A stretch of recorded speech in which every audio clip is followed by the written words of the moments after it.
அது மாதிரி தான் கடனும் எடுத்தோடனே இப்படி ஒரு நாள் இன்றைக்கி 10 லட்சம் இருக்குது, வாங்கும்போது எவ்வளோ நாள் விட்டு வாங்கியிருப்போம் கொடுக்கும்போது. அதனால் ஃபஸ்ட்டு ஃபோன் எடுங்க, அவங்களோட டைம் கேளுங்க. இப்போ 90 நாளில் டைமில் இப்போ நீ இலக்குகள் எழுதுறீங்க, 2.5 லட்ச ரூபா கொடுக்குறேன்னா அப்போ ஒரு மாதத்துக்கு நமக்கு தேவை 80,000 அப்போ இன்றைக்கி இந்த மாதம் 80,000. அப்போ அவங்கள்ட்ட 80,000 தரேன்னு சொல்லும்போது ஒரே கடன்காரன்ட்ட வாங்கியிருக்கோமா இல்லை ஒரு 10 பேர்கிட்ட வாங்கியிருக்கோமா, பிரித்து கொடுக்க போகிறோமா? முதல்ல ஒரு 10,000 சம்பாரித்து எவன் அதிகம் பிரச்சனை பண்ணால் அவன்கிட்ட கொடுங்க, ஆஃப் ஆகும். ஐயா இந்த மாதிரி ஒரு பிஸ்னஸ் ஆரம்பிச்சிருக்கேன், கொஞ்ச நாள் வெயிட் பண்ணேன், 3 மாதம் 4 மாதம் முன்னாடி நான் என்ன பண்ணுறதே தெரியல, இப்போ எனக்கு ஒரு பிஸ்னஸ் இருக்குது, இப்போ நான் பண்ண ஆரம்பிச்சிருக்கேன், இதுதான் காசு. உண்மையை சொல்லுங்கள், இந்த பிஸ்னஸ் இப்போ ஆரம்பிச்சிருக்கோம்ப்பா 158 ரூபா தான் இது ப்ராஃபிட், இதுதான் உண்மை, இந்த மாதிரி கிரெடிட் ஆகிருக்கு, இதை கொண்டு போய் காட்டுங்க. இதை மட்டும் பண்ணி பாருங்களேன், கண்டிப்பாக உங்கள் ப்ராப்ளம் சால்வ் ஆகும். முதல்ல பிரச்சனைன்றது பிரச்சனையே கிடையாது. ஒரு சூழ்நிலையை நம்ம எதிர்கொள்ள முடியாத ஒரு தருணத்தை தான் நம்ம பிரச்சனை நினச்சிட்டு இருக்கோம். இன்றைக்கி 1 லட்சம் இருக்க கடைக்காரனை பார்த்தா காமெடியாக இருக்கும், 10 லட்சம் கடைக்காரனுக்கு, 10 லட்சம் கடைக்காரனை பார்க்கும்போது 1 கோடிக்காரனுக்கு ஒன்றுமே கிடையாது.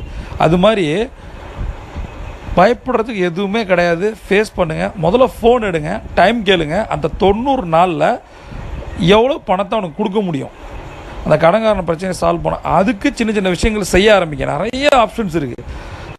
கடவுள் என்ன உங்களை மட்டும் தனித்தீவில் கொண்டு விட்டார்? 2 கண்டத்தில் 130 கோடி பேர் வாடுற தேசத்தில் ஒவ்வொரு நிமிஷமும் ஒரு கோடி சம்பாரிச்சிட்டு இருக்க உலகத்தில் 10,000 சம்பாதிக்க முடியல, 20,000 சம்பாதிக்க முடியல, 50,000 சம்பாதிக்க முடியல, 1 லட்சம் சம்பாதிக்க முடியல. 1 லட்ச ரூபா சம்பாதிக்க முடியலன்னா நம்ம இந்த பூமியில் வாழணுமா? இந்த ஒரு கேள்வி கேளுங்க. 3,330 ரூபா ஒரு நாளைக்கு சம்பாதிக்க முடியாதா? எவ்வளோ ஆப்ஷன்ஸ் இருக்குது தெரியுமா? முதல்ல அந்த ஆப்ஷன்ஸை நான் தேடாமல் கணக்காரன் காலுக்கு பயந்துக்கிட்டு ஃபோன் எடுக்காமல் சுவிட்ச் ஆஃபாக சைரன் மோட போட்டால் பிரச்சனைகள் நாளைக்கு பெருசாகும். நண்பர்களே, முதல்ல இன்றைக்கி நான் இலக்குகளில் சொல்கிற விஷயம் என்னென்ன, கோல் செட்டிங்கில் 3 மாதத்தில் நீங்கள் 2.5 லட்ச ரூபா கொடுக்கணும், இல்லை 1 லட்ச ரூபா கொடுக்கணும்னா இப்போ இன்றைக்கி எவ்வளோ பண்ணணுன்ற டூ டூ ஆக்டிவிட்டியை போடுங்க. திருப்பி போயிட்டு இலக்குகள் வீடியோவை பாருங்கள். அதில் 90-90-1 அப்படின்னு ஒரு வீடியோ இருக்கும், 90-90-1. அந்த வீடியோவை உட்காந்து முதல்லேருந்து 2 தடவை 3 தடவை பாருங்கள். எனக்கு உடனே வாட்ஸ்அப் பண்ணாதீங்க. முதல்ல அதை பார்த்துட்டு அதில் டவுட் இருந்தால் கேளுங்க. பார்க்காமலே கால் பண்ணிங்கன்னா நான் எனக்கு என்ன சொல்யூஷன் கொடுக்குறது எனக்கு தெரில.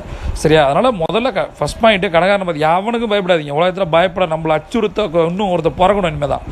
2வது விஷயம், அந்த கடைக்காரனை ஃபோனை எடுங்க. 3வது அவன்கிட்ட காரணம் சொல்லுங்கள். சொன்ன நாளில் திருப்பி கொடுங்க. முன்னாடியே ஏற்கனவே நம்ம தப்பு பண்ணிட்டோம், ஆனால் திருப்பி இந்த தடவை கொடுத்துருவோம். அப்போ அதுக்கு நிறைய சப்போர்ட் சிஸ்டம் இருக்குது. சரியா? அதனால் இதை முதல்ல கடன் அதிகம் இருக்கவங்க இதை முதல்ல கோல் செட்டிங்கில் எழுத ட்ரை பண்ணுங்கள். இலக்குகள் நம்ம ஒன்றும் கிடையாது. ஒரு நாளைக்கு எவ்வளோ வேணும், ஒரு மாதத்துக்கு எவ்வளோ வேணும், 3 மாதத்துக்கு எவ்வளோ வேணும், இதை முதல்ல எழுதுங்க. அதில் எது அதிகபட்ச பிரச்சனையோ அதுக்கு சால்வ் பண்ணுறதுக்கு என்ன பண்ணணும், இதை முதல்ல எழுதி எனக்கு வாட்ஸ்அப்பில் ஒரு இமேஜ் அனுப்புங்க. மற்ற விஷயங்கள்